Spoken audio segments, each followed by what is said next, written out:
Pas ditën e djeshme në aksin rrugor Shkodër-Lezhë ka ndodhur një aksident rrugor kur janë përfshirë 3 automjete. Policia ka nisur procedimin penal për shtetasin Asto 40 vjeç, pasi duke drejtuar automjetin e tij dyshohet se ka humbur kontrollin mbi drejtimin e automjetit dhe përpasoj automjeti është përplasur me automjetin me drejtues shtetasin GSH 31 vjeç dhe më pas është përplasur me automjetin me drejtues shtetasin FH 39 vjeç. Si pasojë e përplasjes janë dëmtuar lehtë shtetasi GSH dhe FH, të cilët morën ndihmë mjekësore në Spitalin Rajonal të Shkodrës dhe ndodhen jashtë rrezikut për jetën. Specialistët e sektorit të qarkullimit rrugor arrestuan shtetasin Malazez MC 51 vjeç, pasi u kap duke drejtuar automjetin në gjendje të dehur. Gjithashtu, specialistët e sektorit të qarkullimit rrugor referuan materialet në prokurori, pasi dje në aksin rrugor Shkodër-Mjed.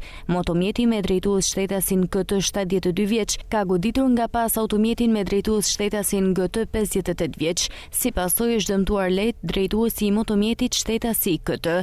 Në aksin rrugor Shelqet Pistull, shtetasi PG 73 vjeç, duke drejtuar motomjetin e tij nën efektin e alkoolit është vetë rrëzuar.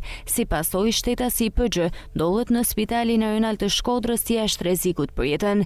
Specialistët e policisë kufitare të Moriçanit referuan materialet në prokurori ku nisi procedimi në gjendje të lirë për shtetasin TD 40 vjeç, pasi gjatë kontrollit nga shërbimet e policisë në çantën e dorës ju gjet një sasi monetare euro të padeklaruara. Materialet procedurale ju referuan prokurorisë pranë gjykatës së shkallës së parë të jurisdiksionit të përgjithshëm Shkodër për veprimet të mëtejshme.